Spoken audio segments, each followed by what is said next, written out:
ప్రజలు మంచి ఎమ్మెల్యేలు ఎన్నుకున్నారు. నేను కానీ, పవన్ కళ్యాణ్ గారు కానీ, బీజేపీ కానీ, అగ్రనాయకత్వం అందరం కూడా, నరేంద్ర మోడీ గారితో సహా ఇంకొక పక్క అమిత్ షా గారు అందరం కూడా మీటింగ్లు పెట్టినప్పుడు చాలా స్పష్టంగా హామీలు ఇచ్చాం. అవి నమ్మారు, మనలందరినీ ఎంపిక చేసుకున్నారు. మీరందరూ కలిసి ఒక మంచి వ్యక్తిని, రాజకీయాల్లో గౌరవాన్ని కాపాడే వ్యక్తిని, పార్టీని నమ్ముకున్న వ్యక్తిని మీరు ఎన్నుకున్నారు.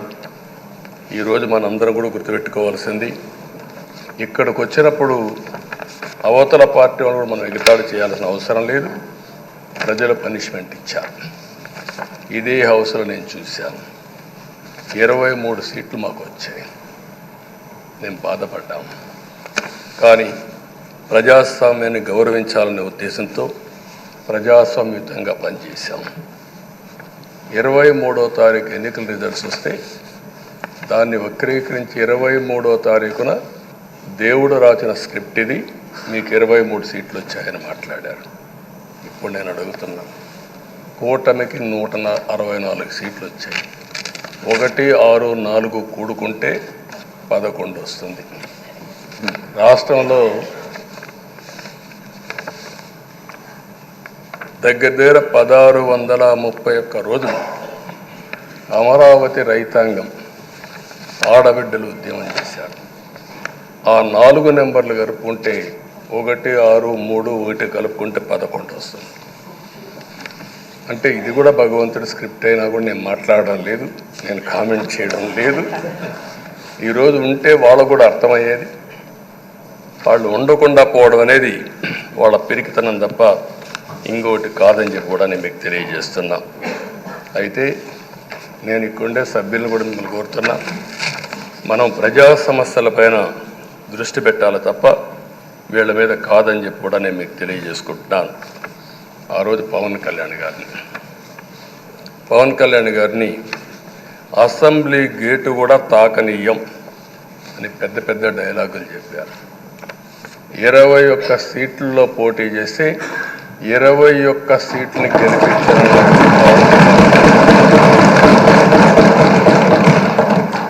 వైనాట్ 175 అని చెప్పి 11 కూడా తెచ్చుకోలేని నాయకత్వం.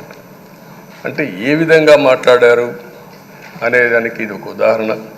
ఆ రోజు పవన్ కళ్యాణ్ గారు చాలాసార్లు, నేను కూడా అన్నాను, బయట చాలామంది అభినందించారు.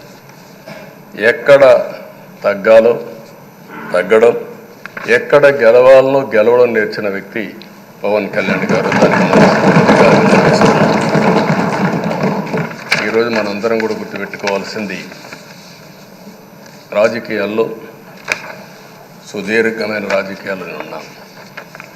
మొత్తం కలిసి 16వ సభ. మీ అందరికంటే సీనియర్ మోస్ట్ నేను. 8 + 1 9వసారి, అంటే 16 సభల్లో 16వ సభ 9 సభల్లో ఉన్నాను. అంటే అన్ని సభలను చూశాను. నా జీవితంలో ఎప్పుడూ చూడని సభ మొన్న జరిగిన సభ, 15వ శాసనసభ. కానీ ఇప్పుడు నేను కోరుకునేది మీ దగ్గర నుంచి, అది ఒక చెడు సభ కింద, ఒక కౌరవ సభ కింద మనం భావించాం. కానీ అత్యున్నతమైన సభగా 16వ శాసనసభని నిర్వహించే బాధ్యత మనందరిపైన ఉంది. గౌరవప్రదంగా నిర్వహించాలి. అదే సమయంలో ఇక్కడుండే ప్రతిపక్షాల దృష్టిలో పెట్టుకొని కాదు, 24 గంటలు మనం ప్రజలతో ఉండాలి. ప్రజాప్రభుత్వంగా, ప్రజలకు జవాబుదారితనంగా ఉండాల్సిందిగా నేను మిమ్మల్ని అందరినీ కోరుకుంటున్నా. ఈరోజు మనందరికీ అధికారం ఇవ్వడం కాదు, అతి ముఖ్యమైన బాధ్యత ఇచ్చారు. ఈ రాష్ట్రాన్ని మళ్ళీ ఘాటున పెట్టమని మనతో మాట్లాడారు, మనకు చెప్పారు.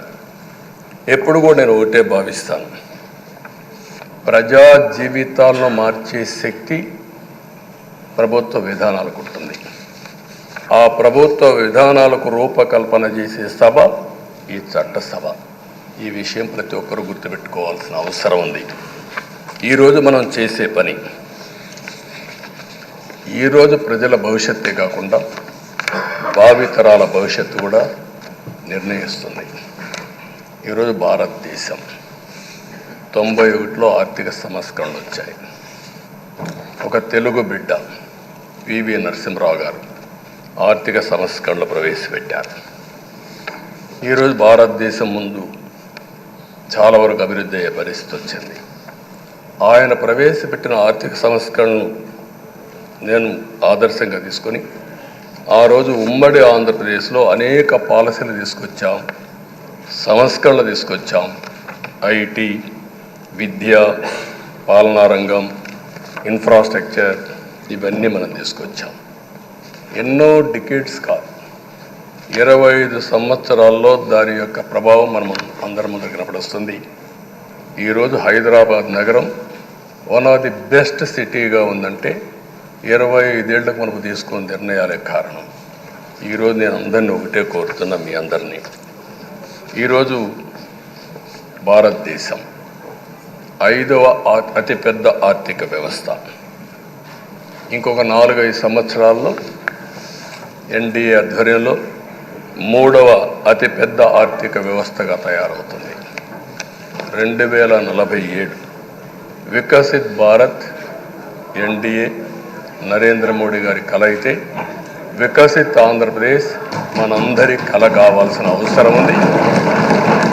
నాకు ఏమాత్రం అనుమానం లేదు, భారతదేశం ప్రపంచంలో అగ్రస్థానానికి వెళ్తాం. నెంబర్ 1 కానీ నెంబర్ 2 కానీ ఉంటాం. అదే సమయంలో మనందరి ఆశయం, మనం చేసే చట్టాలన్నీ కూడా తెలుగువారు ప్రపంచంలోని నెంబర్ 1గా ఉండాలని, ఆంధ్రప్రదేశ్ని జీరో పావర్టీ స్టేట్గా తయారు చేసి ఆర్థిక అసమానతలు తగ్గించే విధానానికి ఈ సభ శ్రీకారం చుట్టాలని కోరుకుంటూ, దానికి అయ్యన్న పాత్రుడు గారి అధ్యక్షతన మనం ముందుకు పోవాలని చెప్పి మనస్ఫూర్తిగా కోరుకుంటున్నాను. ఇంకొక పక్క ఈరోజు మీరందరూ కూడా గుర్తుపెట్టుకోవాల్సింది, ఈ సభలో దూషణలు, వెకిలి చేష్టలు అవి కాకుండా ఉందాతనంతో ప్రతి ఒక్కరూ కూడా ముందుకు పోయే విధంగా కార్యక్రమాన్ని తీసుకుపోవాల్సిందిగా నేను కోరుతున్నాను. 16 సభలు మనం చూసాం. ఈ 16 సభలు మీరు చూస్తే ఆంధ్రప్రదేశ్ శాసనసభ హేమీలు వచ్చారు. అందులో టంగుటూరి ప్రకాశం పంతులు, ఎన్జి రంగా, నీలం సంజీవరెడ్డి, బెజవాడ గోపాల్ రెడ్డి, తెన్నేటి విశ్వనాథం, గౌత లచ్చన్న, పివిజి రాజు, పుచ్చలపల్లి సుందరయ్య, అయ్యదేవర కాళేశ్వరరావు, చండ్ర పుల్లారెడ్డి, వావిలాలు గోపాలకృష్ణయ్య, మోటూరి హనుమంతరావు, గుంటూరి బాపనయ్య, కాకాని వెంకటరత్నం లాంటి ఉద్దండులందరూ వచ్చారు. వీళ్ళు కాకుండా పివి నరసింహరావు ఈ రాష్ట్రంలోనే పుట్టి కేంద్రం నుంచి ఆర్థిక సంస్కరణలు తీసుకొచ్చారు. ఇంకో పక్కన ఎన్టీ రామారావు గారు, ఒక చరిత్ర సృష్టించిన యుగ పురుషుడు ఎన్టీ రామారావు గారు. వీళ్ళందరూ మనకు ఆదర్శం కావాలని మనస్ఫూర్తిగా కోరుకుంటున్నాను. అందుకని ఈరోజు ఒక పక్కన చూస్తే చట్టసభల విలువ తెలిసిన వ్యక్తి అయ్యన్న పాత్రుడు గారు. అనేక సందర్భాల్లో ఒక్కోసారి ఆవేశాలు మెంబర్లో వచ్చాయి. అవన్నిట్లో మీరు కూడా భాగస్వాములుగా ఉన్నారు. కానీ ఈరోజు నేను కోరుకునేది, మీ ఆధ్వర్యంలో రాజ్యాంగ స్ఫూర్తి నిలుస్తుందని, ప్రజాస్వామ్యాన్ని కాపాడతారని, ఈ సభ హోందాగా నడుస్తుందని దాంట్లో నాకు ఏమాత్రం అనుమానం లేదు. ఆ నమ్మకం ఉంది. దానికి మరొక్కసారి మీ యొక్క ఆధ్వర్యంలో భగవంతుడు అన్ని విధాల మీకు ఆ శక్తినివ్వాలని, తప్పకుండా ఈ అసెంబ్లీ సెషన్స్లో ఈ 5 ఏళ్లలో రాష్ట్రానికి కొన్ని సమస్యలు ఉన్నాయి. వాటి మీద ఎక్కువ మనం ఫోకస్ పెట్టాల్సిన అవసరం ఉంది. రాజధాని కట్టుకోవాలి, పోలవరం పూర్తి చేసుకోవాలి, నదుల అనుసంధానం చేసుకోవాలి, పెట్టుబడులు రావాలి, మౌలిక సదుపాయాలు కలిగించాలి, బీసీలకు, బడుగు బలహీన వర్గాలకు న్యాయం చేయాలి.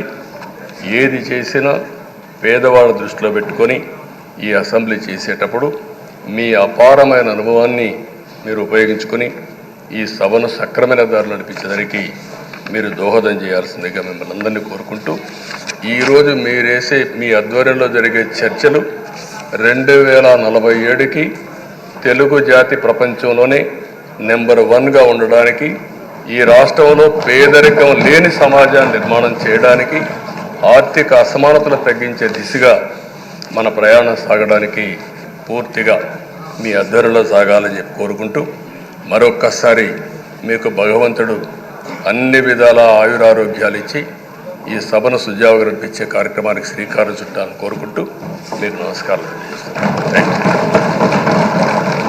పెద్దలు గౌరవనీయులు